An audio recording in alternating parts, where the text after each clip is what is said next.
Hello friends, இதை பார்த்தீங்களா, என்னுடைய கடமை செஞ்சுட்டேன். இப்போ நம்ம வீடியோவை பார்க்கலாம். இன்றைக்கி வந்து சூப்பரான ஒரு டேஸ்டியான சட்னி தான் அரைக்க போகிறோம். என்னடா சட்னின்னு பார்க்குறீங்களா?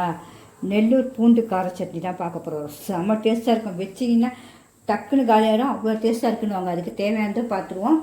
நல்லா ஒரு 15 சின்ன வெங்காயம் எடுத்து வச்சுக்கோங்க. பெரிய வெங்காயம் வேண்டாம், சின்ன வெங்காயம் தான் டேஸ்ட்டு. 15 போல் எடுத்துக்கங்க. உங்களுக்கு சப்போஸ் சின்ன வெங்காயம் இல்லைன்னா பெரிய வெங்காயம் ஒன்று நல்லா பெரிய வெங்காயமாக எடுத்துக்கங்க. அப்புறம் பூண்டு 20 பல் பூண்டு உரிச்சு வச்சுருக்கேன் நல்லா உங்களுக்கு. அடுத்தது தக்காளி ஒன்று இருக்குது. தக்காளி நம்ம அரிஞ்சிக்கலாம் அந்த டைம், உப்பு சுவைக்கு ஏற்ப. இது தாளிப்புக்கு கருவேப்பிலை. மீதியெல்லாம் நம்ம தாளிக்கும் போது அப்படியே ஒன்று ஒன்றா போட்டுக்கலாம். நம்ம வந்து பூண்டு கார சட்னி சொல்கிறோம். அப்போ காரம் தான் நமக்கு தூக்கலாக இருக்கும், செம்ம டேஸ்ட்டாகவும் இருக்கும். 8 காஞ்ச மிளகாய் நீட்டி எடுத்து வச்சுருக்கேன் உங்களுக்கு. இப்போ எல்லாத்தையும் ஒன்று ஒன்றா வறுக்கணும். மெயின் இதுக்கு வந்து வறுக்கிறது வந்து தேங்காய் எண்ணெய் தான் மெயின். இதை பாருங்கள், தேங்காய் எண்ணெய் தான் மொத்தத்தையும் வறுக்க போகிறோம். அதுதான் செம்ம டேஸ்ட்டு, சுவையும் அட்டகாசமாக இருக்கும். இப்போ நம்ம போய் எல்லாம் ஒன்று ஒன்றா வறுப்போம். அதுக்கு முன்னாடி என்னுடைய சேனலில் முதல் பார்க்குறதா சிம்பா நியூ ஜெட் சேனலுக்கு சப்ஸ்கிரிப்ஷன் பண்ணிடுங்க ஃப்ரெண்ட்ஸ். உங்கள் ஃப்ரெண்ட்ஸும் எல்லாத்துக்கும் ஷேர் பண்ணுங்கள். பிடிச்சிருந்தா லைக் கண்டிப்பாக பண்ணுங்கள். அதேமாதிரி ஹைப்புன்னு ஒரு பட்டன் இருக்குது, அதையும் அமைக்கிறீங்க. இப்போ இதில் ஒன்று ஒன்றா வறுப்போம். இப்போ ஸ்டவ் பற்ற வச்சுருவோம். சட்டிக்காய் ஆகிட்டோம். தேங்காய் எண்ணெய் தான் சுவை, தேங்காய் எண்ணெயை ஊற்றிக்கோங்க. நம்ம வறுக்கத்தக்க ஒரு 2 ஸ்பூன் போல் ஊற்றிருக்கேன். ஃபஸ்ட்டு காஞ்ச மிளகாய் போட்டு எடுத்து வச்சுருவோம். வறுத்து ஸ்லோவில் தான் வறுக்கணும், கலர் மாறணும். இது பாருங்கள், வறுபட்டு வச்சு பாருங்கள், எடுத்துருவோம். கருகிடக்கூடாது. அடுத்தது பூண்டு பல்லை போட்டுருவோம். பூண்டை நல்லா அழகாக நல்லா வறுபடணும். கலர் தெரியும் நமக்கு மாறும்போது. ஸ்லோவில் தான் இருக்கும் உங்களுக்கு, கலர் மாறி இருக்கும் உங்களுக்கே தெரியும். இப்போ சின்ன வெங்காயத்தையும் போட்டுவோம்.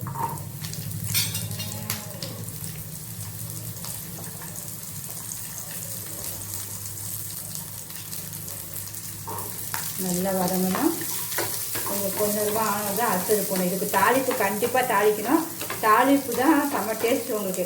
எண்ணெய் ஊற்றி நம்ம கடுகு உளுத்தம்பருப்பு எல்லாம் போட்டு தாளிக்கணும். கருவேப்பிலை பெருங்காயெல்லாம் போட்டு தாளித்து செஞ்சால் தான் அவ்வளோ டேஸ்ட்டு உங்களுக்கு. இப்போ இதுக்கு தேவையான உப்பையும் நம்ம இதில் போட்டுவோம்.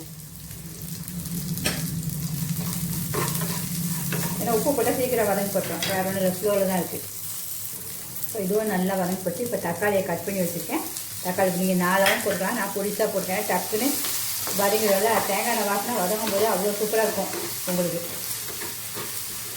யாராவது அந்த நெல்லூர் பூண்டு கார சட்னி சாப்பிட்ருக்கீங்கன்னு சொல்லுங்கள் கமெண்டில். கண்டிப்பாக இட்லி தோசை எல்லாத்துக்குமே சூப்பராக இருக்குங்க. இட்லிக்கெலாம் டாப்பாக இருக்கும் இது. தக்காளி போட்டோன்னா கொஞ்சம் தண்ணி அப்படியே விடும், அதுலேயே அப்படியே வதங்கிடும். அந்த தண்ணியும் இந்த எண்ணெயிலேயே உங்களுக்கு சூப்பராக நல்லா வதங்கிடும். கொஞ்சம் அப்படியே அப்பப்போ கிண்டி விட்டுக்குங்க. இப்போ உங்களுக்கு நல்லா தக்காளி வதங்கப்பட்டுச்சு, எல்லாமே கலரும் மாறிடுச்சு உங்களுக்கு. இந்த டைமில் நம்ம வறுத்து அந்த காஞ்ச மிளகாய் இதுக்குள்ளே போட்டு வச்சுருவோம். ஆறட்டும். ஆறணுன்னா மிக்சியில் போட்டு நல்லா அரைச்சிடுவோம். இப்போ ஆறிடுச்சு, போய் அரைச்சிட்டு வந்துடுவோம் நல்லா நைஸாக. தண்ணி ஊற்றக்கூடாது, தண்ணி ஊற்றாமல் தான் அரைக்கணும் இந்த சட்னிக்கு.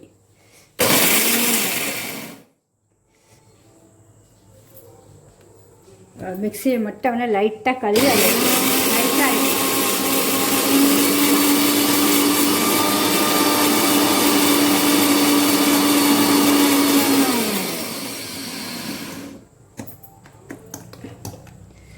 இந்த அளவு போதும். நைஸு. இப்போ பார்த்தீங்கன்னா கலர் எவ்வளோ சூப்பராக ஆகிடுச்சு பாருங்க. இப்போ ஸ்டவ் பற்ற வச்சுருவோம். மறுபடி அதே வறுத்த கடாயில் தான் கழுவி வச்சுருக்கேன். சட்டி காயிட்டு எண்ணெய் ஊற்றுவோம். திருப்பி ஒரு 2 ஸ்பூன் தேங்காய் எண்ணெய் தான். உங்களுக்கு தேங்காய் எண்ணெய் பிடிக்கலைன்னா நல்லெண்ணெய் ஊற்றிக்கோங்க. தேங்காய் எண்ணெய் தான் ஊற்றிருக்கேன். 2 ஸ்பூன்.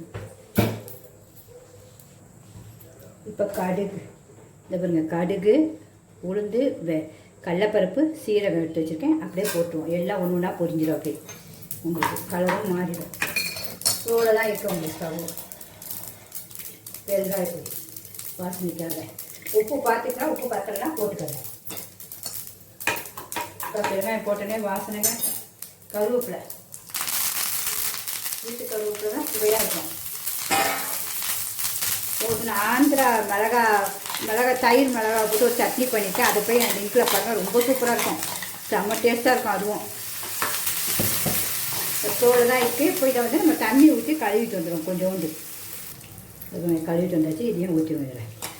ஏன்னா மிக்ஸி அதில் இருக்கிறது ஒட்டி இருக்கிறதெல்லாம் வேஸ்ட் பண்ணக்கூடாதுல்ல. நல்லா அப்படியே வதங்கும். ஒரு ரெண்டு ஒரு 5 நிமிஷம் அப்படியே லைட்டாக வதங்கட்டும்.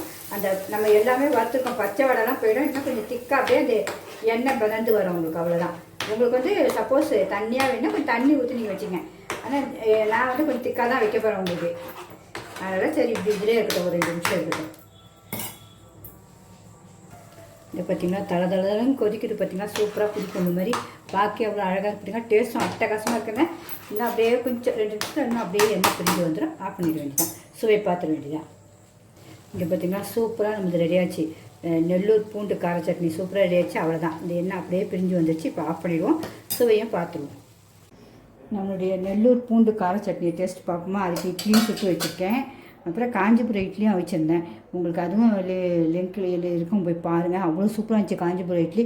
அவ்வளோ டேஸ்ட்டாக இருந்துச்சுங்க. அதனால் சரி மீதி ஒன்று நம்ம நேற்று ஷார்ட்ஸில் போட்டிருப்பேன், அதில் ஒன்று தான் மீதி இருந்துச்சு. சரி அதை எடுத்து இப்போ சூடு பண்ணி சாப்பிட்டுலான்னு. அவ்வளோ டேஸ்ட், எல்லாமே காலி.